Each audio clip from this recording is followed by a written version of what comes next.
நீதிமொழியின் புஸ்தகம் 28ஆம் அதிகாரம் 13ஆம் வசனம்.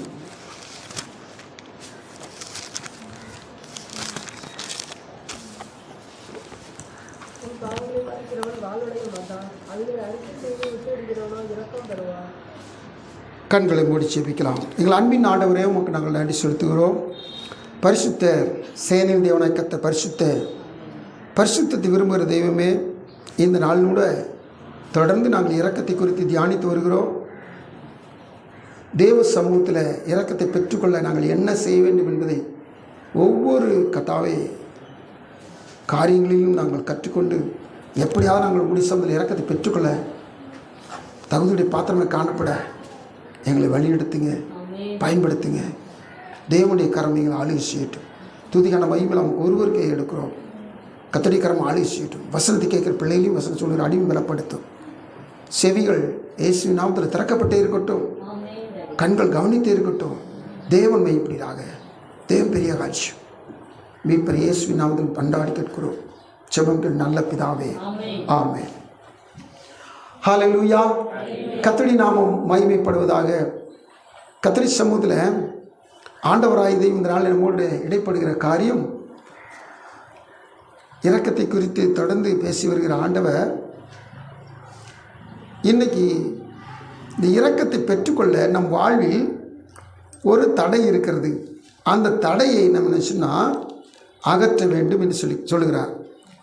அது என்ன தடை? பாவம் என்பது இரக்கத்தை பெற்றுக்கொள்ள நம் வாழ்வில் தடையாக இருக்கிறது. இந்த பாவம் வேதம் சொல்லுகிறது, அதை மறைக்கக்கூடாது, அதை அறிக்கை செஞ்சு விட்டு விட வேண்டும். பாவத்தை நிச்சயமா அறிக்கை செஞ்சு விட்டுறணும். அப்படின்னா தேவன்கிட்ட இரக்கத்தை பெற்றுக்கொள்ளலாம்.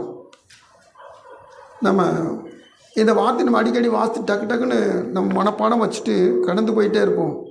இன்றைக்கி இதை உள்ள ஆராய்ச்சி பண்ணி பார்க்கும் பொழுது இந்த வார்த்தையுடைய துவக்கத்தை பாருங்கள். தன் பாவங்களை மறைக்கிறவன் வாழ்வு அடைய மாட்டான். இந்த வாழ்வடைய மாட்டான் அப்படின்ற வார்த்தையை நீங்கள் ஆங்கிலத்தில் போய் பார்த்தீங்கன்னா, he that covereth his sins shall not prosper. இந்த ப்ராஸ்பர்ன்ற வார்த்தை நம்ம அடிக்கடி பார்த்துருக்குறோம். ப்ராஸ்பர்ன்ற வார்த்தையை நீங்கள் கொஞ்சம் தனியாக எடுத்து அதற்குரிய தமிழ் அர்த்தங்களை கொஞ்சம் பார்த்தீங்கன்னா, வாழ்வடைதல், விருத்தி அடைதல், வளமடைதல், செழிப்படைதல், அப்படி இது போல் வார்த்தைகளாக ஒரு 5-6 வார்த்தைகள் இருக்கும். நல்லா கவனிச்சு பாருங்கள். அப்போது அந்த வார்த்தையில் கொஞ்சம் போட்டு நீங்கள் இந்த வசனத்தை நீங்கள் என்ன ஃபில் பண்ணி பாருங்கள். தன் பாவங்களை மறைக்கிறவன் செழிப்படைய மாட்டான். தன் பாவங்களை மறைக்கிறவன் விருத்தி அடைய மாட்டான். தன் பாவங்களை மறைக்கிறவன் அவன் உயர்வடைய மாட்டான். இப்படி அநேக காரியங்களை அதை நம்ம வேதத்தை நம்ம மாற்றி மாற்றி வாசிக்கிறோமா? இல்லை. அதோடைய பொருள்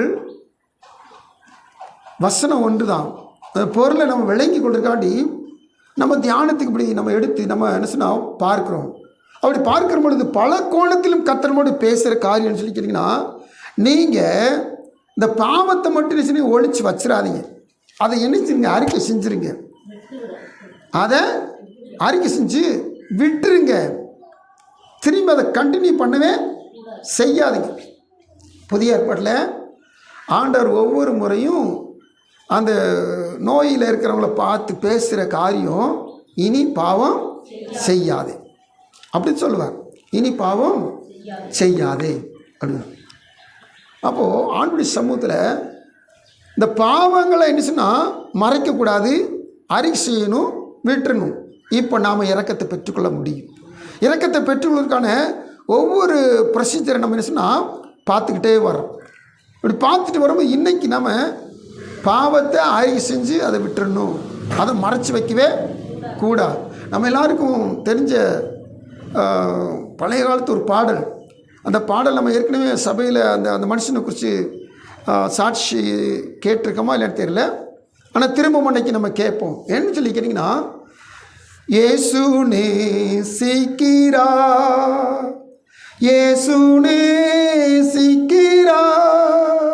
இயேசு என்னையும் நேசிக்க யான் செய்த என்னமா தவமா.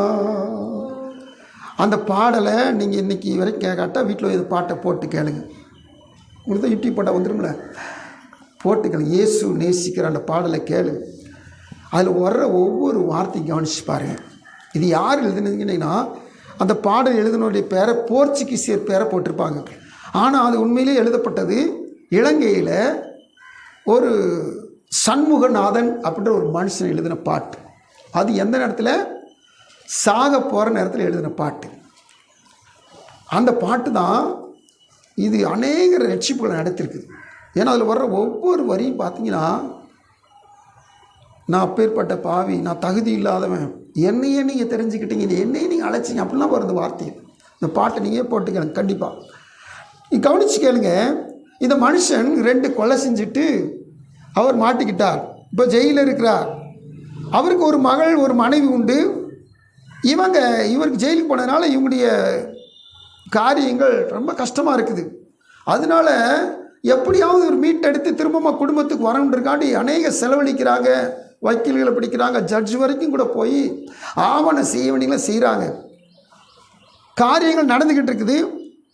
இப்படி நடக்கிற காலகட்டத்தில் இப்போது அந்த ஜட்ஜ்மெண்ட்டு நாள் வரப்போகுது, முடிவு நாள் வரப்போகுது. இவருக்கு தண்டனை கொடுக்க நாள் வரப்போகுது. அதுக்கு வரைக்கும் ஜெயிலில் இருக்கிறார். அந்த தண்டனை வர நாளுக்கு முதல்ல ஜெயிலில் ஊழியத்துக்கு வர்றவங்க மூலம் இந்த சண்முகநாதன் சந்திக்கப்பட்டிருக்கிறார். சந்திக்கப்பட்டப்போ இப்படி பாவம்னா இது, நீதினா இது, நியாய தீர்ப்புனா இது எல்லாம் தெரிஞ்சுக்கிட்டார். இயேசுடைய சுவிசேஷத்தை கேட்டுட்டு மனம் திரும்பிட்டார். அவருக்கு ஜட்ஜ்மெண்ட் வரப்போகுது, மனம் திரும்பிட்டார்.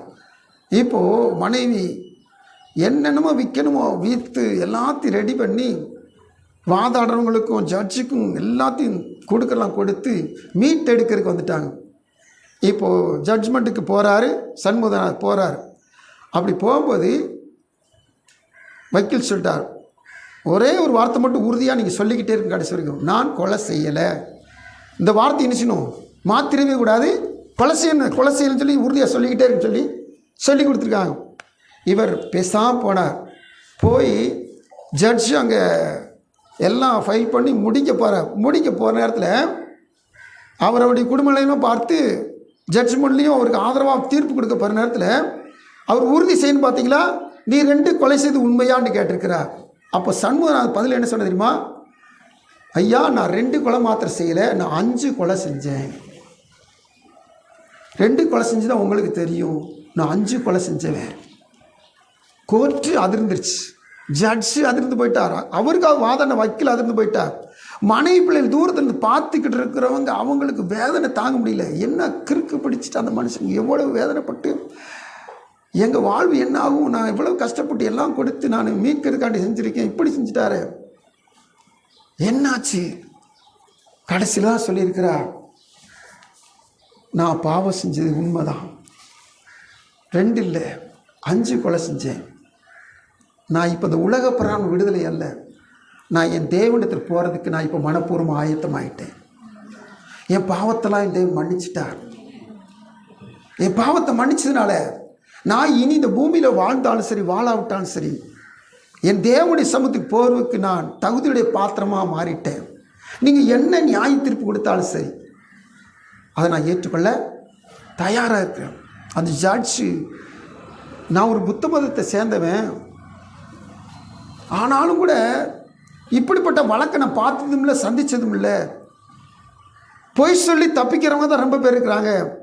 ஆனால் நீ உண்மை சொல்றதுக்கு காரணம் என்ன அப்படின்னு சொல்லி கேட்டால் அப்போ தான் சொன்னாராம், ஆண்டவராக இயேசு கிறிஸ்து எனக்குள்ளே வந்தார், அவரை நான் சொந்த இரட்சகராக ஏற்றுக்கொண்டேன், என் பாவத்தெல்லாம் அறிக்கை செஞ்சுட்டேன்.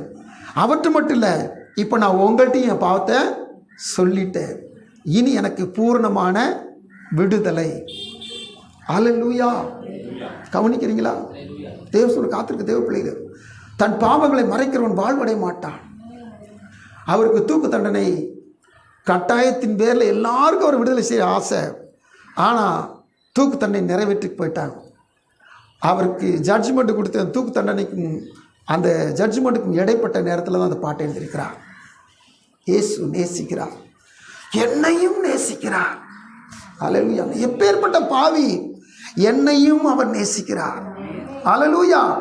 இப்போ அவருக்கு பெரிய இறக்கம் கிடைச்சிட்டு இந்த பூமி வாழ்வில் அவர் என்னத்தை அனுபவிச்சாரோ இல்லையோ, ஆனால் நித்தியத்தை அனுபவிக்க அவருக்கு இறக்கம் கிடைச்சிட்டு. கர்த்தர் நல்லவராக இருக்கிறார். ஹல்லேலூயா. தேவனுடைய சமுத்திர காத்திருக்க தேவ பிள்ளைகளே, நம்மையும் தேவனையும் பிரிப்பது ஒரே ஒரு காரியம்தான், பாவம். அன்னைக்கு ஏதேன் தோட்டத்தை விட்டு துரத்தப்பட்டாங்க? பாவம்.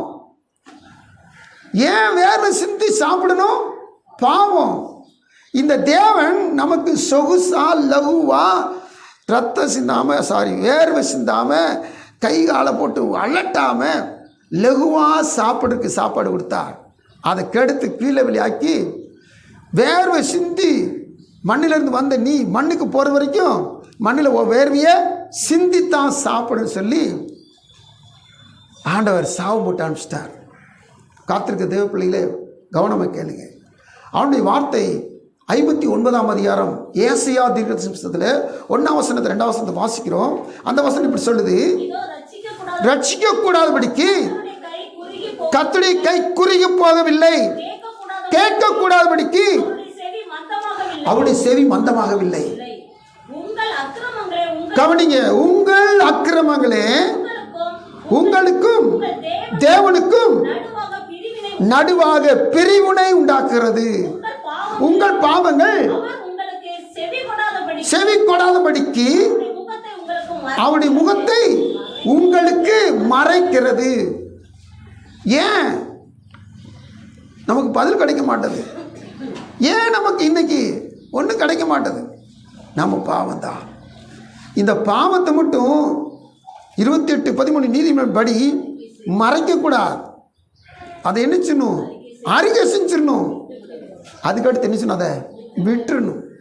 ஆண்டவர் அதான் யார்கிட்ட பேசினாலும் சரி, இனி பாவம் செய்யாத, இதுவரைக்கும் செஞ்சல மன்னிச்சிடுறேன், முதுகு பின்னாடி போட்டுறேன், கடலின் ஆழத்தில் போட்டுறேன், மேற்கு கிழக்கு எவ்வளோ தூரம் அவ்வளோ தூரமாக நான் என்ன செய்ய அகற்றிட்டுறேன்.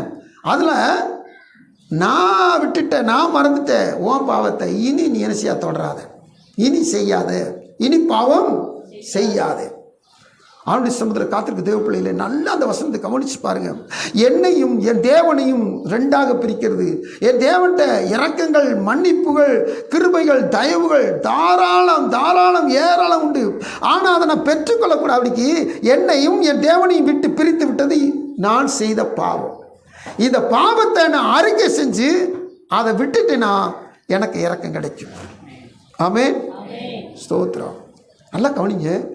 சபையார் வசனத்தை கேட்குறீங்கன்னா ஒரு ஆமென் சொன்ன ஒருமித்து எல்லாரும் சேர்ந்து சொல்லுங்க. அப்படி வசனத்தை கேட்குறீங்கன்னு அர்த்தம். என்ன பால்திரராஜ், ஆமென் சொல்லாமா? ஆமென் சொல்லாமா? பாருங்க, நல்லா உங்கள் பலனோடு கூட ஆமென் சொல்லணும். நல்ல சத்தமாக என்ன செய்யணும்? ஆமென். கர்த்தருடைய சமூகத்தில் இந்த வசனம் உங்களுக்கு உள்வாங்கணும். ஏன்னா இன்னைக்கு அநேக மழுப்பிக்கிட்டு இருக்கிறோம், அப்படி மேலோட்டமாக மூடி பூசிக்கிட்டு இருக்கிறோம்.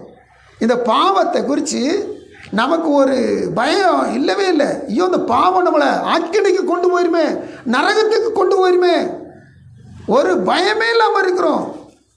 ஆண்டவர் 1ஆம் அதிகாரத்தில் ஏசாயாவில் 1ஆம் அதிகாரத்தில் வாசிக்கும் பொழுது அதில் சொல்கிறார் பாருங்க, 15ஆம் வசனம் முதல்ல வாசிங்க.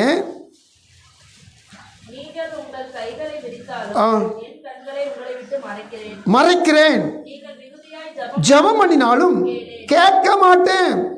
உங்கள் கைகள் இரத்தத்தினால் நிறைந்திருக்கிறது, உங்களை கழுவி சுத்திகரியுங்கள். என்ன போட்டிருக்குது? உங்களை கழுவி. நான் எப்படி என்னை கழுவி சுத்திகரிக்க முடியும் சொல்லுங்க? என் பாவத்தை நான் கழுவி சுத்திகரிக்க முடியுமா?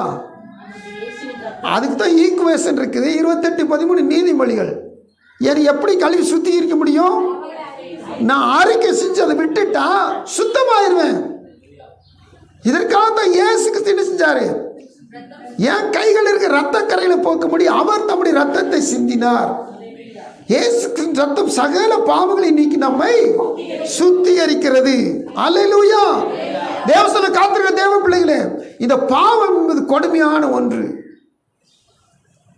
ஒருவேளை இந்த நிமிஷத்து வரைக்கும் நான் ரட்சிக்கப்பட்டேன்னு சொல்லிக்கிட்டு இருந்தா கூட ஏதோ ஒரு பாவம் உங்களை தொடர்ந்து வந்துச்சுன்னா அதை அறிக்கை செஞ்சு வச்சிருங்க, விட்டுருங்க. தயவு செய்து பாவத்தை அறிக்கை செஞ்சு விட்டுருங்க. அடுத்தபடியாக வசனம் வாசிக்கிற பாருங்க. நன்மை செய்ய படியுங்கள், தேடுங்கள்,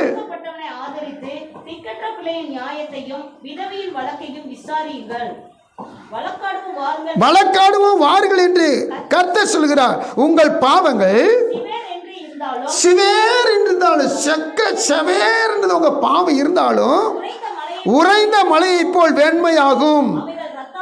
அவைகள் ரத்தாம்பர சிவப்பா இருந்தாலும் பஞ்சை போல் ஆகும். உங்களை வெண்மையாக்குறவர், உங்களை தூய்மையாக்குறவர் உங்களுக்கு இந்த நாள் ஆலோசனை சொல்லி கொண்டிருக்கிறார். எந்த பாவம்னாலும் சரி, நீங்கள் சிறு பிள்ளை நாளில் பாவம் செய்ய மாட்டேன் அப்படின்னு நினச்சாலும் சரி, இந்த ஜென்ம பாவம்னு ஒன்று இருக்குது. நம்மளை தொடர்ந்து அதாவது தாயின் கற்பத்தில் உருவாகும் போதே நம்ம பாவத்தில் பிறக்கும். அப்படிப்பட்ட ஒரு பாவம்.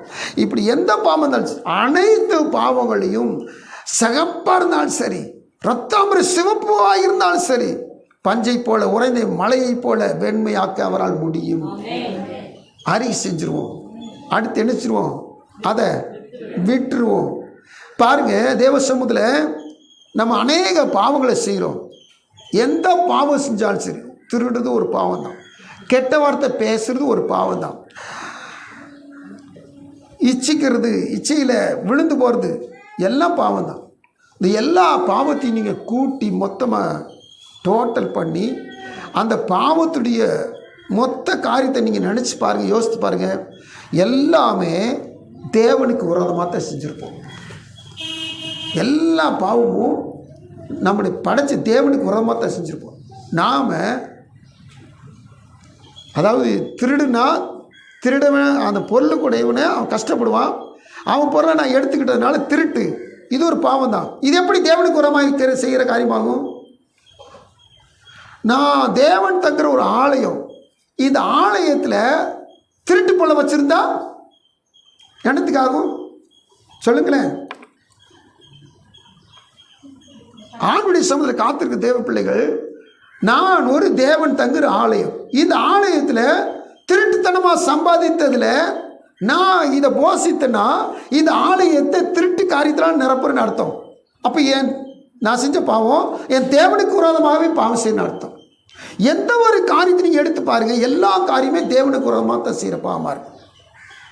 அப்போது இந்த சங்கீதக்காரர் அறிக்கையிட்டார் தாவீது. எப்படி? 51ஆம் சங்கீதம் 4ஆம் வசனத்தில் இப்படி அவர் பாடுறார், அறிக்கை செய்கிறார். அது மட்டுமல்ல, இளையகுமாரனும் அவன் பாவத்தில் அறிக்கை செய்கிறான். இளையகுமார் செஞ்ச பாவம் என்ன? தகப்பனுடைய சொத்தை மொத்தமாக சேர்த்து அழிச்சிட்டான். தாவீது செஞ்ச பாவம் என்ன? வேறொருடைய மனைவியாரை இவர் நினைச்சிட்டார், தகாத விதமாக எடுத்துக்கொண்டார். நல்லா கவனிங்க, வேறொருடைய மனைவியை தகாதவம் எடுத்துக்கொண்டார். ஆனால் இவர் அறிக்கை செய்வது எப்படி அறிக்கை செய்ய தெரியுமா? 51:4 வாசித்து பாருங்க. தேவரீர் ஒருவருக்கே விரோதமாய் நான் பாவம் செய்தேன். என்ன அர்த்தம்? இவர் வேறொருத்தருடைய மனைவி தானே இவர் கையாண்டார், துஷ்பிரயோகம் பண்ணார். ஆனால் சொல்றது என்ன சொல்றாரு? தேவரின் ஒருவருக்கே விரோதமாய்.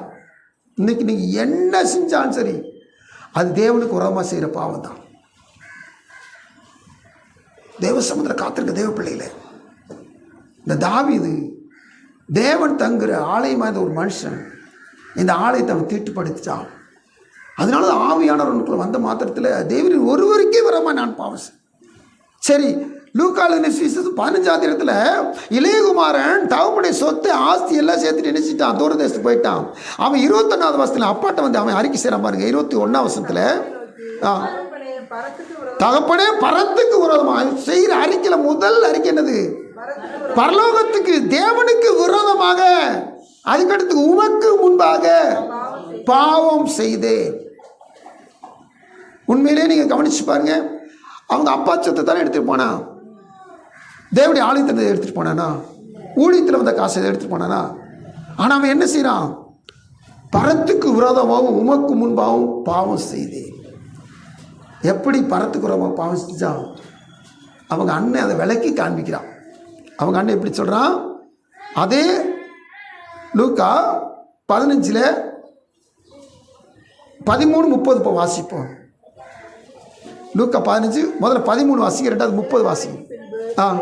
எல்லாவற்றையும் சேர்த்துக்கொண்டு தூர தேசத்துக்கு புறப்பட்டு போய் அங்கே துன்மார்க்கமாய் ஜீவனம் பண்ணி தன் ஆஸ்தியை அழித்து போட்டான். அவன் வார்த்தையை கவனிச்சு, துன்மார்க்கமாக ஜீவனம் பண்ணி கிடைக்கிற காசை நேர் வழியில் செலவழிக்கணும். அதை தவறான வழியில் செலவழிச்சா, தவறுக்கு செலவழிச்சா, பாவத்துக்கு செலவழிச்சா, வசனம் சொல்லி துன்மார்க்கமாய் செலவழித்து போட்டான். இப்போ அவங்க அண்ணன் அதை பச்சையாக சொல்கிறான். 30ஆம் வசனத்தில், உங்களுடைய ஆஸ்தியை இந்த பையன், உங்கள் பையன் பெருமையாக கூட்டு வச்சிருக்கீங்க, அந்த பையன் உங்கள் ஆஸ்தி என்ன செஞ்சுட்டான்? வேசியரிடத்தில் அழித்து போட்டான். இப்போ தேவனுடைய ஆலயத்துக்கு ரொம்ப செஞ்சிட்டானா? கவனிக்கிறீங்களா? எந்த ஒரு காரியம் நீங்கள் செஞ்சாலும் சரி, அது தேவனுக்கு விரோதமாகவே சரி. எந்த காரணம் கொண்டும் தேவனுடைய சமூகத்தில் நாம் தேவனுக்கு ரொம்ப பாவம் செய்யவே கூடாது. எந்த ஒரு பாவம் செய்யவே கூடாது. அப்படி செஞ்சிட்டோம்னா செஞ்சிருக்கிறோம், இதெல்லாம் நம்ம என்ன செய்யணும்? அன்றைக்கி ஆண்டவர் சொல்கிறாரு, அதை அறிக்கை செய்யுங்க. இதை போய் நீங்கள் ஒரு பாஸ்டர்கிட்ட அல்லது கத்தோலிக்க மதத்தில் அந்த இருக்கிற போல் ஒரு ஃபாதர்கிட்ட இல்லை, உங்களுக்கும் உங்கள் தேவனுக்குள்ள தொடர்பு. தேவன்கிட்ட நீங்கள் என்ன செய்யுங்க? அறிக்கை செய்யுங்க. அதை விட்டுருங்க, இனி செய்யாதீங்க. தேவ சொந்தம் இருக்கிற தேவ பிள்ளைகள் எந்த காரணத்தை கொண்டும் இளையகுமாரன் இரக்கத்தை பெற்றுக்கொண்டானா? பாருங்க, ஏறத்தாழ வீட்டில் இருக்க பகுதியை அழிச்சிட்டான். ஆனால் அவங்க அப்பா சொல்கிறாரு, இவன் காணாத்தான் போனான், திரும்பி வந்துட்டான், அதனால இவனுக்கு உண்டானது, எனவே ஏற்கனவே உண்டானது இவனுக்கு உண்டுன்றார். அது மறைமுகம் உள்ளே இருக்கு. இப்போ அண்ணனுக்கு எவ்வளோ சொத்து, தம்பிக்கு எவ்வளோ சொத்து வரப்போகுது. ஏன்னா அவன் காணாத்தானே போனான்னு சொல்கிறாரு. செத்து போனவன் திரும்ப உயிரோடு வந்துட்டான்னு தானே சொல்கிறாரு. பாவங்களை அறிக்கை செஞ்சுட்டா இறக்கம் எவ்வளவு ஆரம்பத்தில் இருந்துச்சோ ஆசீர்வாதம், அந்த ஆசீர்வாதம் அனைத்து திரும்ப கிடைக்கும். இதாங்க பெரிய இறக்கம். இந்த தாவீது தன் வாழ்வில் திரும்பமா எங்கேயாவது ஏறெடுத்து பார்த்துருப்பானா? ஆண்டு சொல்றார், உனக்கு எவ்வளோ வேணாலும் பெண்ணு, எத்தனை நாள் பெண்ணை கட்டு, ஆனால் நீ செஞ்சது பாவம். ஒருடைய மனைவியாக இருக்கிற உனக்கு சொந்தமாக்கி கொண்டு, அதுதான் பாவம். இந்த தாவீது இரக்கத்தை பெற்றுக்கொண்டான். அதனால தான் பாருங்க, அவனுடைய வாழ்வில் தேவனுடைய சமூகத்தில் ஆண்டவரே அவனை தாவீதின் குமாரன் என்று சொல்வதற்கு பிரியப்பட்டவனாக இருப்பான். எல்லாம் திரும்பி திரும்பி நம்ம தியானிக்கிற வார்த்தை. சரி, கர்த்தருடைய சமூகத்தில் ஆண்டவராய் தேவனுடைய பாதபடியில் நம்ம பிணைச்சிக்கொள்ளலாம். இரக்கத்தை பெற்றுக்கொள்ள நாம் என்ன செய்யணும்? எல்லாரும் பாவம் செஞ்சவங்க தான், பாவம் செய்யாதவங்க ஒருவனும் இல்லை. பரிசுத்தவான்கள் அப்படி ஜெபம் பண்ணியிருக்காங்க, பாவம் செய்யாதவர்கள் இல்லையே அப்படியே பரிசுத்தவான்கள் ஜெபம் பண்ணியிருக்காங்க. அப்போது அந்த பாவம் செஞ்சிட்டோம், அதுக்கு நம்ம எப்படி நம்ம ஆண்டவரோட ஒப்புரவாகும்னு சொல்லி கேட்டோம்னா, லூக்கா எழுதின சுவிசேஷம் 22ஆம் அதிகாரத்தில் 62 வாசிங்க. ஏறத்தில் 56 அவருடைய சம்பவம் இருக்குது. இப்போ 62 வாசிங்க. வெளியே போய் மனம் கசந்து அழுதான். யாரியா? பேதுரு. வெளியே போய் நினைச்சிட்டாராம், மனம் கசந்து அழுதார். ஸ்தோத்திரம். பேதுரு எப்போவுமே முந்தி எல்லாத்துக்கும் பதில் சொல்வார், முந்தி காரியங்களை செய்வார். இந்த விஷயத்திலும் நான் மறுதளிக்க மாட்டேன் சொன்னார். ஆனால் சூழ்நிலை பாவம் அவரை பாவம் செய்ய வச்சுட்டு 3 முறை மறுதளிச்சான். இந்த மறுதளிச்சவன், பாவம் செஞ்சவன், அந்த பாவத்திலே அவன் நினச்சிருந்தானா அவன் அப்போ சென்ற அங்கீகாரத்தை இழந்து போயிருப்பான். சென்ற அங்கீகாரத்தை இழந்து போயிருப்பான். ஆனால் இந்த 62ஆம் வசனம் தான் அவனை திரும்பமா தூக்கி எடுத்து தலைமைத்துவத்தில் கொண்டு போய் நிறுத்துச்சு. என்னது அது? மனம் கசந்து அழுதான். இதுக்குள்ளே இருக்கிற சம்பவம் என்னன்னு சொல்லி கேட்டிங்கன்னா, ஆண்டவர்கிட்ட பாவ மன்னிப்பு பெற்றுக்கொண்டான். அல்லேலூயா, ஸ்தோத்திரம். இந்த பேதுருவை அடுத்து எத்தனை போர்ச்சவர்கள் வந்து நீ இயேசுவோடு கூட இருந்தனா தைரியமாக சொல்கிறான். ஆமாம், அவங்களே சொல்கிறாங்க நீ இயேசுவோடு இருந்தனா. ஆமாம், நல்லா கவனிங்க. ஒரு தடவை பாவம் செஞ்சுட்டானா அடுத்து அந்த பாவத்தை செய்யக்கூடாது, செய்யவே கூடாது. ஆண்டுடைய சமூகத்தில் மறந்தும் நம்ம அந்த பாவத்தை என்ன செய்யணும்னா செய்யவே கூடாது. அடுத்தபடியாக பிரதான பாவி என்று சொல்லி தன்னை அறிக்கை செய்கிற ஒரு மனுஷன் பரிசுத்த பவுல். அப்போஸ்தலனாகிய பவுல் 1 தீமோத்தேயுல 1:15-16 வாசிங்க. பாவிகளை ரட்சிக்க கிறிஸ்து இயேசு உலகத்தில் வந்தார் என்கிற வார்த்தை உண்மையும் எல்லா அங்கீகாரத்திற்கும் பாத்திரமானது. அவர்களில் பிரதான பாவி நான். அப்படி இருந்தும் நித்திய ஜீவனை அடையும்படி இனிமேல் இயேசு கிறிஸ்துவிற்கு விசுவாசமாக இருக்கிறவர்களுக்கு கிறிஸ்தானம் உண்டாகும் பொருட்டு பிரதான பாவியாகிய என்னிடத்தில் அவர் எல்லா நீதிய பொறுமையும் காண்பிக்கும்படி இரக்கம் பெற்றேன். இந்த வார்த்தை முடிவு பாருங்க, இரக்கம் பெற்றேன்.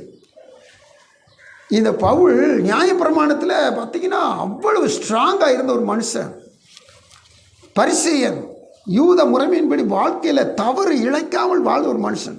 அப்படி வாழ்ந்த இந்த பவுல் ஆண்டவர் இயேசுடைய விஷயத்தில் ரொம்ப கொடுமையாக நடந்துக்கிட்டார். இப்படி கொடுமையாக நடந்துக்கிட்ட இந்த பவுல் இப்போது இரக்கம் பெறதுக்கு ஆண்டவர் சொல்கிறார் பாருங்க. பாவிகளை ரட்சிக்க கிறிஸ்து இயேசு உலகத்தில் வந்தார் என்கிற வார்த்தை உண்மையும் எல்லா அங்கீகரிப்புக்கும் பாத்திரமானது. அவர்களில் பிரதான பாவி நான். எல்லா பாவிகளும் உலகத்தில் இருக்கிற எந்தெந்த பாவஞ்சாங்களோ அந்த பாவங்கள் எல்லாம் பாவிகள் எல்லாம் முதல் பாவி நான் தான் சொல்லி அறிக்கை செய்கிறார்.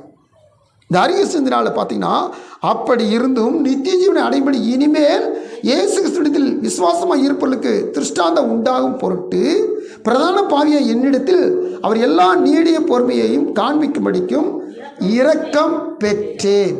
அல்லேலூயா. அப்போ இரக்கத்தை பெற்று கொண்டீங்கன்னா கண்டிப்பாக நம்ம என்ன தான் செய்யணும்? பாவத்தை அறிக்கை செஞ்சு அதை விட்டுவிட வேண்டும். இந்த பாவியாக இருந்த பவுல் இரக்கம் பெற்ற நிமித்தமாக அநேக காரியங்களை அவர் வேதத்தில் சொல்லிட்டு வர்றார். அதில் ஒரே ஒரு காரியத்தை மட்டும் பார்க்க போகிறோம். 2 கொரிந்தியர் 6:10 வாசிங்க. 2 கொரிந்தியர் 6:10. துக்கப்படுகிறவர்கள் எண்ணப்பட்டாலும் எப்பொழுது சந்தோஷப்படுகிறவர்களாகவும், தரித்திரர் எண்ணப்பட்டாலும் அநேகரை ஐஸ்வர்யங்களாக்குகிறவர்களாகவும், ஒன்றும் இல்லாதவர்கள் என்று எண்ணப்பட்டாலும் சகலத்தை உடையவர்களாகவும் எங்களை விளங்க பண்ணுகிறோம். இதில் அநேக காரியங்களுக்கு மேலேருந்து வாசிப்பது ரொம்ப காரியங்கள், ஆனால் ஒவ்வொன்றும் தியானிக்க முடியாது. இப்போ அதனால் இந்த 10ஆம் வசனத்தில் இந்த குறித்த வார்த்தை மட்டும் நான் உங்களுக்கு சொல்லிக் கொடுக்குறேன் பாருங்க. தரித்திரர் எண்ணப்பட்டாலும் அநேகரை ஐஸ்வர்யவான்களாகவும், ஒன்றுமில்லாமல் எண்ணப்பட்டாலும் சகலத்தை உடையவர்களாகவும் எங்களை விளங்க பண்ணுகிறோம். இவரே தரித்திரர் என்று எண்ணப்படுகிறார். ஏன்னா ஒரு அங்கி வச்சுட்டு வந்து அந்த அங்கியோட வச்சுட்டு வந்து அங்கேயே தேடுறாரு, அதை கொண்டு வாங்க, அதை போட்டுக்கிறதுக்கு யூஸ்ஃபுல்லாக இருக்கும் அப்படின்றார். இவர் பயங்கரமான ஒரு பெரிய கோடீஸ்வரன். இப்படிப்பட்ட கோடீஸ்வரன் இப்போ தரித்திரத்தில் இருக்கிறார். மற்றவர்களாலும் தரித்திரம் எண்ணப்படுகிறார். ஆனால் இவருடைய ஊழியத்தில் தரித்திரர்களை எப்படி மாத்துறாரா? அல்லேலூயா. கர்த்தருடைய சமூகத்தில் இரக்கம் பெற்றவர்கள் தரித்திரர்களாக இருந்தாலும் கூட இவர்கள் மற்றவர்களை ஐஸ்வர்யங்களை மாற்றுகிறார். இதுதான் பவுல் வாழ்க்கையில் நடந்த அற்புத சம்பவம்.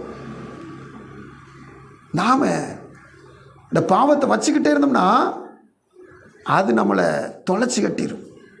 இதை அறிக்கை செஞ்சு விட்டுட்டோம்னா அது நமக்கு இரக்கத்தை கொண்டு வரும். இந்த இரக்கத்தை பெற்றுக்கொண்டு நம்மை கொண்டு கட்ட அநேகரை ஐஸ்வர்யவான்களாக மாற்றுகிறவராக இருக்கிறார். ஹல்லேலூயா, ஹல்லேலூயா. பாஸ்ட்டு ஊழியத்துக்கு வந்த புதுசில் சாப்பாட்டு கூட இல்லாமல் இருப்பார். அவர் ரொம்ப கஷ்டப்பட்டுக்கிட்டு இருப்பார்.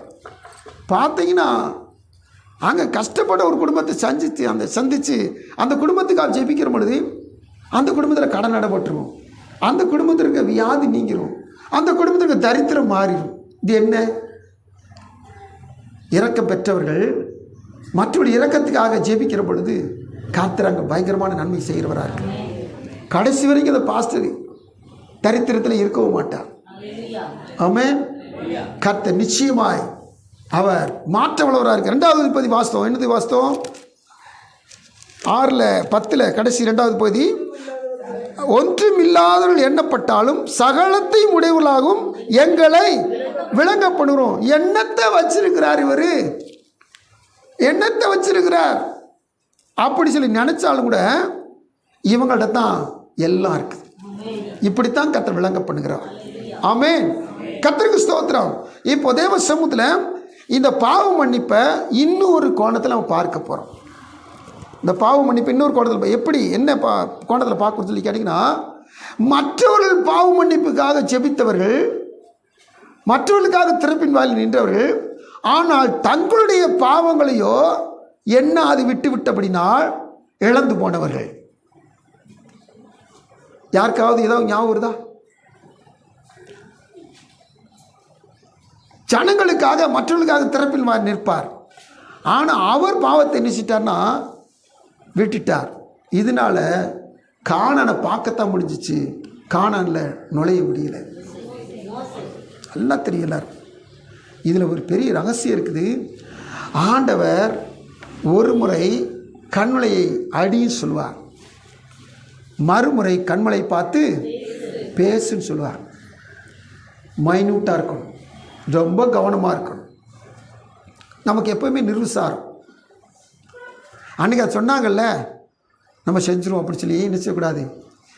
பழசை நினச்சிக்கிட்டே பழசை செஞ்சிடக்கூடாது. இதற்கு இன்னொரு முக்கியமான ஒரு விசேஷமான ஒரு காரியம் உண்டு. என்னன்னு சொல்லி கேட்டிங்கன்னா, ஒரு முறை, ஒரே ஒரு முறை எங்கள் நம்முடைய எல்லாருடைய உலகத்தாருடைய எல்லா பாவங்களுக்காக அவர் கல்வாரி சிலுவையில் அறையப்பட்டார், மரித்தார், பாடுகளைப்பட்டார், மரித்தார், உயிரோடு எழுந்தார். ஒரே ஒரு முறை உலகத்தார் எல்லாருடைய பாவங்களுக்காக மரித்தார், எல்லாருடைய பாவங்களுக்காக அடிக்கப்பட்டார். ஆனால் திரும்பமா அவர் அடிக்கப்படக்கூடாது. கவனிக்கிறீங்களா? இயேசுவை திரும்ப அடிக்கிறதுக்கு யாருக்கு அதிகாரம் கிடையாது. ஏன்னா அவர் பாடுகளை எல்லாருக்காக பாடுகளை பாடிட்டார். பிறந்தவன், பிறந்திருக்கிறவன், பிறக்க போகிறவன், முக்காலத்தில் இருக்கிற எல்லாருக்காகவும் ரட்சிப்புக்காக பாடுகளப்பட்டார். அவர் அடித்தாச்சு, திரும்பி ஒருத்தர் அவர் அடிக்கிறதுக்கு அதிகாரம் யாருக்குமே கிடையாது. ஆனால் நம்ம என்ன செய்கிறோம்? மோசையை போல சில நேரத்தில் பேசு. அடிக்கப்பட்டவர்கிட்ட என்ன செய்யணும்? செபிக்கத்தான் செய்யணும். ரத்த சிந்தின தேவன்கிட்ட நம்ம என்ன செய்யணும்? மன்றாடத்தான் செய்யணும், பரிந்து பேசத்தான் செய்யணும், பேசத்தான் செய்யணும். திரும்ப அவரை போய் என்ன செய்யக்கூடாது? கண்மலையில் இருப்பேன், கண்மலையில் அடினார். முதல்ல அவர் அடித்தாச்சு, இப்போ கண்மலைகிட்ட பேசத்தான் செய்யணும். இப்போ பேசுகிற கண்மலையில் போய் குற்றம் சாட்டக்கூடாது. உங்களுக்கு கண் இருக்கா, காது இருக்கா, ஆண்டவரே நான் பட்ட பாடு உங்களுக்கு தெரியுமா? இதெல்லாம் அவர் அடிக்கிறது. தேவசன காத்திருக்க தேவ பிள்ளைகளே, எக்காரணம் கொண்டும் இன்னைக்கு அவர்கிட்ட பேசத்தான் செய்யணும், அவர் அடிக்கவே கூடாது. யாத்திராவும் 17 அடிக்க சொல்றார், என்னாவும் 20 பேச சொல்றார். ஆனால் என்னைக்குமே இந்த ட்ரெடிஷன் இருக்கு பார்த்தீங்களா, இந்த பாரம்பரியம் இருக்கு பார்த்தீங்களா, அது நம்மளை பாவம் செய்ய வச்சிரும். அன்னைக்கு அடித்தோம்ல, அதனால இன்னைக்கு அடிச்சிருவோம். காரணம் ஏன் அடித்தாங்க தெரியுமா? சுற்றிலும் முற்றிலும் இருக்கிற ஜனங்களுடைய முறுமுறுப்பு தாங்க முடியல. இன்னைக்கு நம்ம அனைவரும் என்ன சொல்ல தெரியுமா? நான் பாவம் செய்யவே மாட்டேன், நீ தான் நீ பாவம் செய்ய வச்ச, நீ தான் என்னைய பாவம் செய்ய வச்ச. அப்போ சுற்று முற்றிலும் பாவம் செய்யறதுக்கு தூண்டுதல் வந்துக்கிட்டே இருக்கும். ஆனால் அது நடுவில் நீ பாவம் செய்யாமல் இருக்கிறியா, பேசுறியா, அடிக்கிறியா? கவனிக்கிறீங்களா? இதனால பின்னா அவர் 20ஆம் இடத்துல வாசித்து பார்த்தீங்கன்னா, அடுத்து 27ஆவது இடத்துல வாசித்து பார்க்கணும். இது இந்த 27 உண்டு. இந்த மோசே யாத்திராம் புஸ்தகத்தில் பரிந்து பேசுகிறவர். 32 அதிகாரம் 9-14 வரைக்கும் வாசித்தீங்கன்னா, ஆண்டவரே இந்த ஜனங்களை நீங்கள் ஒரு மனுஷனை கொண்டு போட்டீங்கன்னா எகிப்தில் என்ன நினைப்பாங்க? வனாந்தரத்தில் கொண்டு போடுறதுக்காண்டி, மலைகளை கொண்டு போடுறதுக்காண்டி கொண்டு வந்தான்னு சொல்லுவாங்க. அப்படி செய்யாதீங்க ஆண்டவரே. திறப்பின் வாழை நிற்கிற மன்றாடம். இப்படிப்பட்ட மனுஷன் இப்போ கவனிக்கிறீங்களா? இப்போ இவன் பாவம் செஞ்சிட்டான். பாவம் செஞ்சிட்டேன்னு சொல்லி பாவ அறிக்கை செய்யவே இல்லை. என்ன செஞ்சிட்டான்? அப்படி கடந்து போயிட்டு இதனால ஆண்டவர் பார்த்துக்கிட்டே இருந்தார். இப்போ ஒரு நாள் கேட்குற, ஆண்டவரே அந்த நல்ல தேசத்தை நான் போய் சுற்றி பார்க்கட்டுமா? கொஞ்சம் கால் மிதிச்சுட்டு வந்துட்டா? ஆண்டு சொல்கிறாரு, இதோட நிறுத்திக்கும். இனி இந்த காரியத்தை என்கிட்ட கேட்கவே கூடாது. வேணாம், இந்த மலையில் ஏறினா கண்ணில் உனக்கு இந்த தேசம் முழு சுற்றி காமிக்கிற, கண்ணில் தான் பார்ப்பேன், நீ அதில் பிரவேசிக்க மாட்ட. காரணம், மேரிபாவின் தண்ணீரில் கடுத்த விஷயத்தில் நீ என்னை பரிசுத்தம் பண்ண வேண்டிய விஷயத்தில் பரிசுத்தம் பண்ண தவறிவிட்டாய்.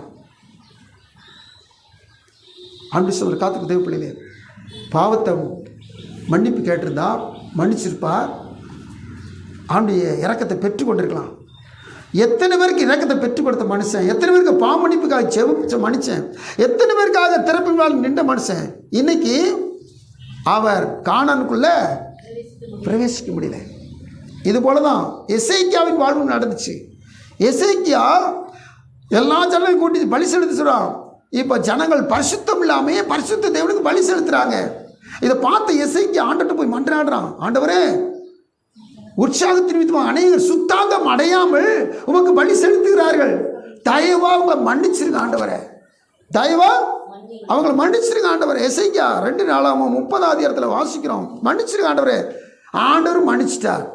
ஆனால் இந்த எசேக்கியா மேட்டிமையாகி ஒரு நாளில் பாபிலோன் வந்தவங்கள்ட்ட தன்னுடைய பொக்கிஷ சாலையெல்லாம் திறந்து காமிச்சிட்டான். இப்போ ஏசியா தீர்க்கதரிசி வந்து கேட்குறார், என்னத்துப்போ பார்த்தாங்க? பார்க்காத பொருள் ஒன்று மேலே எல்லாத்தையும் பார்த்துட்டாங்க.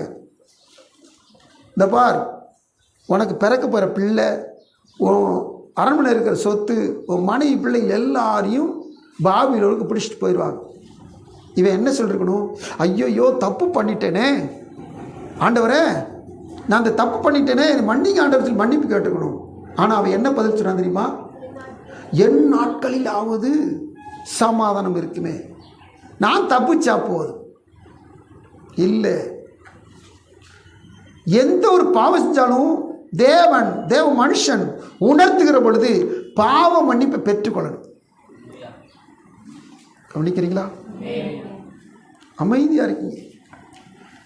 வேதமும் நம்மளை உணர்த்தும், தேவ மனுஷனும் உணர்த்துவார், தேவனே டைரக்டாக நம்மளை உணர்த்துவார். இப்படி நேரத்தில் உணர்வை பெற்றுக்கொண்டு பாவ மன்னிப்பை என்ன செய்யணும்? பெற்றுக்கொள்ளணும். திரும்பி அந்த வார்த்தை ஞாபகம் வச்சுங்க, மறைக்கக்கூடாது, அறிக்கை செய்யணும், விட்டுறணும். இப்போ இரக்கத்தை பெற்றுக்கொள்ளணும். அல்லேலூயா. கர்த்தர் காத்திருக்கிற பிள்ளைகளே, நம்ம எல்லாரும் என்ன நினைக்கிறோம்?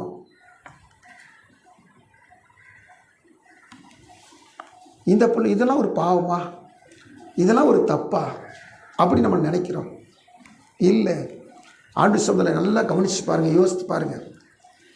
அந்த நம்ம முதல் வார்த்தை, தன் பாவங்களை மறைக்கிறவன் வாழ்வடைய மாட்டான். அப்போது அதில் இப்போது செழிப்படைய மாட்டான். ஆங்கிலத்தில் ப்ராஸ்பர்னு தான் போட்டிருக்கு. ப்ராஸ்பர்னா அந்த அர்த்தங்கள் இருக்குது. அந்த அவனுக்கு ப்ராஸ்பரிட்டி கிடையாதுன்னு அர்த்தம். அப்போ செழிப்பு வராது, விருத்தி வராது. அப்போ நான் விருத்தி அடைய என்ன செய்யணும்? தரித்திரத்தில் இருக்கிறேன். ஏன்? அப்போ ஏதோ ஒரு பாவம் இருக்குது, நான் இன்னும் குறைவிலே இருக்கிறேன், இன்னும் வறுமையிலே இருக்கேன், ஏதோ ஒரு பாவம் இருக்குது. என்ன பாவம்? மல்கியாவில் இதுக்கு ஒரு பதில் உண்டு. என்னன்னு சொல்லி கேட்டீங்கன்னா, தேவனுக்கு கொடுக்கறத கொடுக்காட்டா நாம் என்ன செய்யறோம்னு அர்த்தம்? வஞ்சிக்கிறோம். யார? கர்த்தரை வஞ்சிக்கிறோம். கவனிங்க, நல்லா கவனி. நான் தேவனுக்கு செலுத்த வேண்டியதை நான் கொடுக்க வேண்டியதை கொடுக்காவிட்டா நான் தேவனை வஞ்சிக்கிறேன். மனுஷன் தேவனை வஞ்சிக்கலாமா? வஞ்சனை என்பது ஒரு பாவம். நல்லா கவனிங்க. இன்னைக்கு நம்ம நம்மளை நாமளே திருப்திப்படுத்திக்கிறோம். நம்மளை நாமளே செல்ஃப் சாட்டிஸ்ஃபேக்ஷன் சொல்லுவாங்க, சுய திருப்தியில் இருந்துக்கிறோம். எப்படி? ஏன் நிலைமை தெரியாதா? நான் கஷ்டப்படுறேன், நான் கடன் அடைச்சிக்கிட்டு இருக்கேன், நான் இது லோன் வாங்கி இப்படி அவதிப்பட்டுக்கிட்டு இருக்கேன், நான் குடும்பத்தில் சாப்பாடு கூட இல்லாமல் இருக்கிறேன். இந்த நேரத்தில் நான் கர்த்தருக்கு கொடுக்காட்டால் கர்த்தர் ஒன்றும் சொல்ல மாட்டார். இது சுய திருப்தி. இதுக்கு வேதத்தில் 2 கொரிந்தியர் நீங்கள் வாசித்து பார்த்தீங்கன்னா அந்த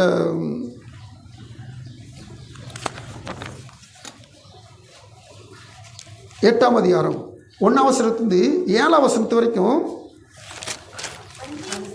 இருங்க. மக்கதோனியா நாட்டு சபைகளுக்கு தேவன் அளித்த கிருபைகளுக்கு அறிவிக்கிறோம்.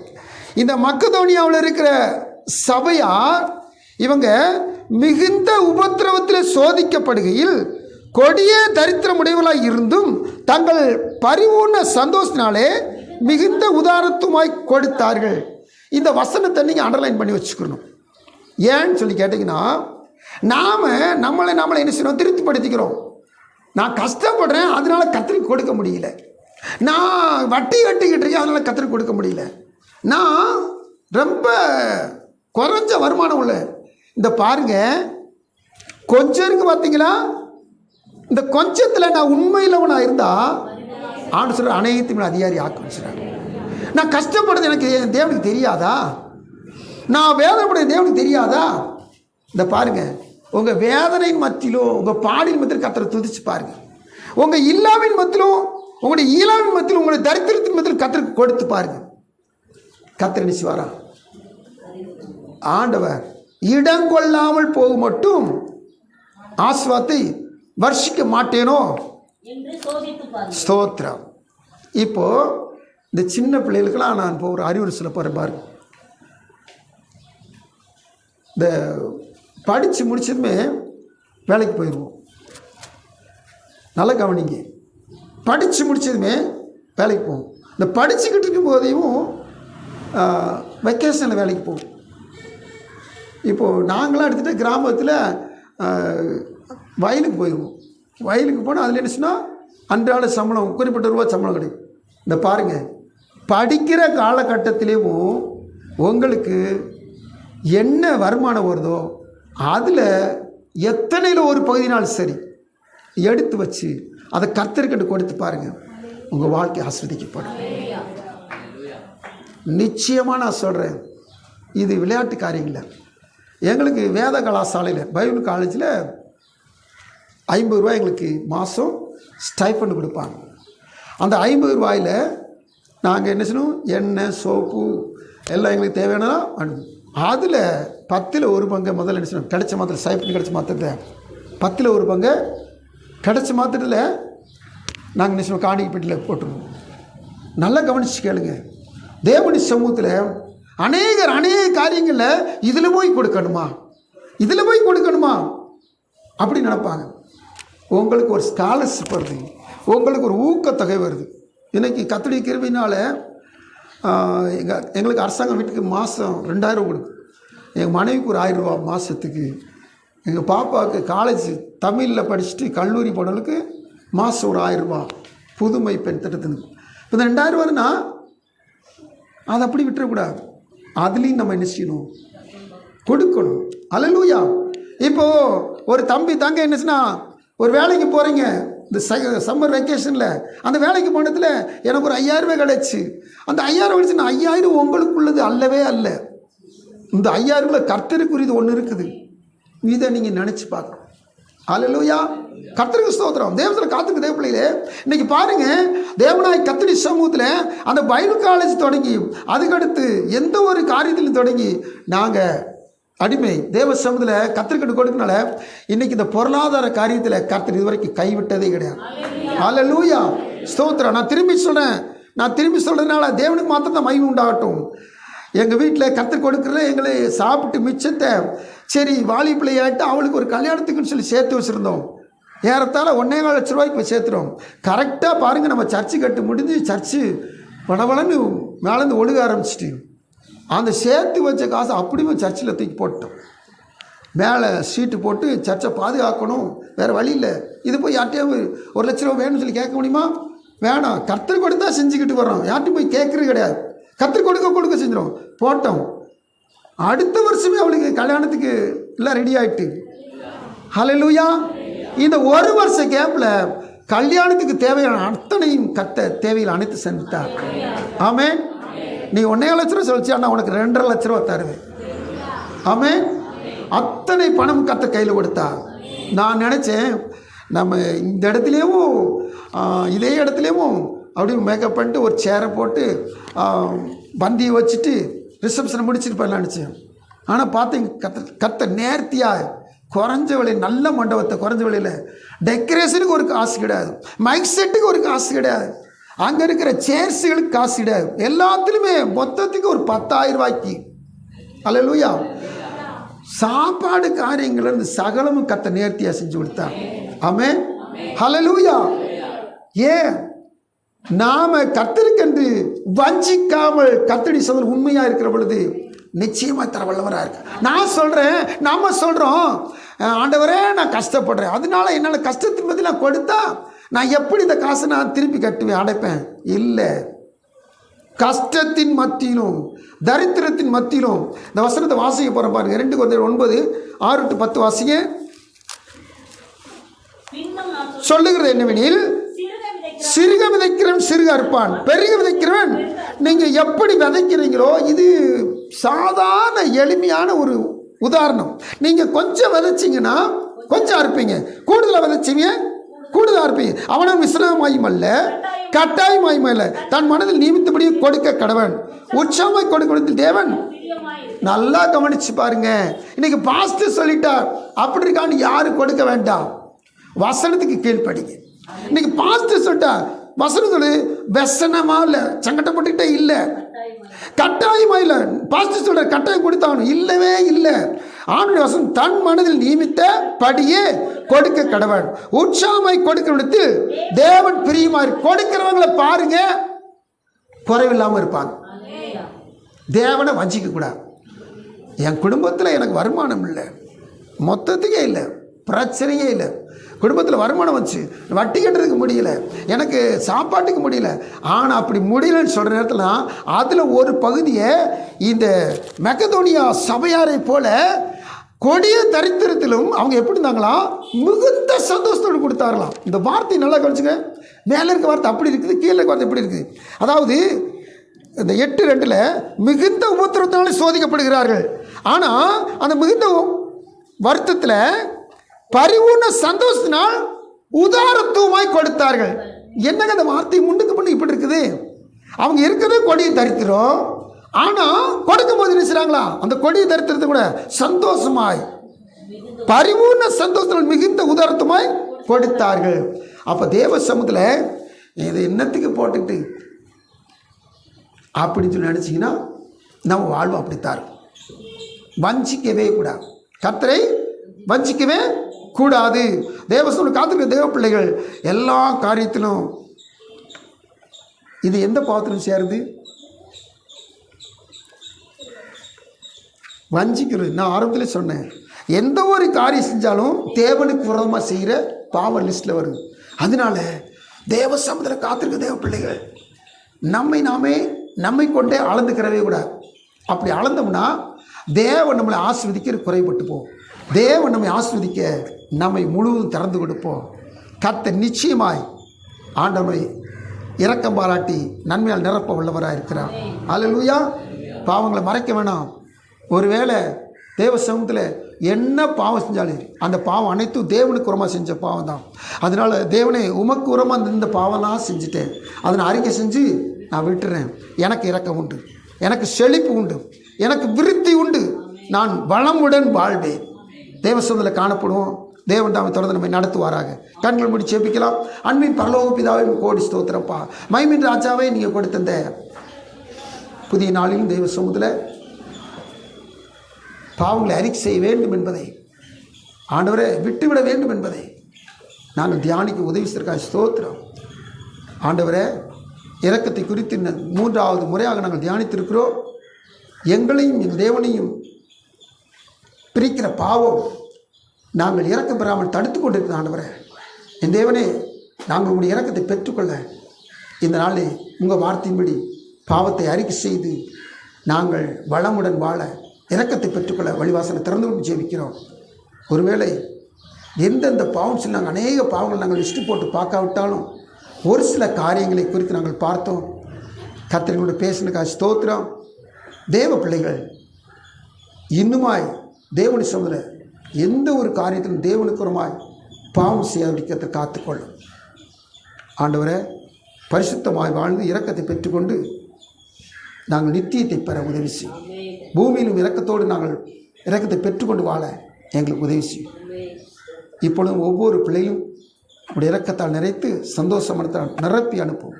மீட்பர் இயேசு நாமத்தில் பணியோடு மன்றாடுகிறோம். ஜெபம் கேளும் நல்ல பிதாவே, ஆமென்.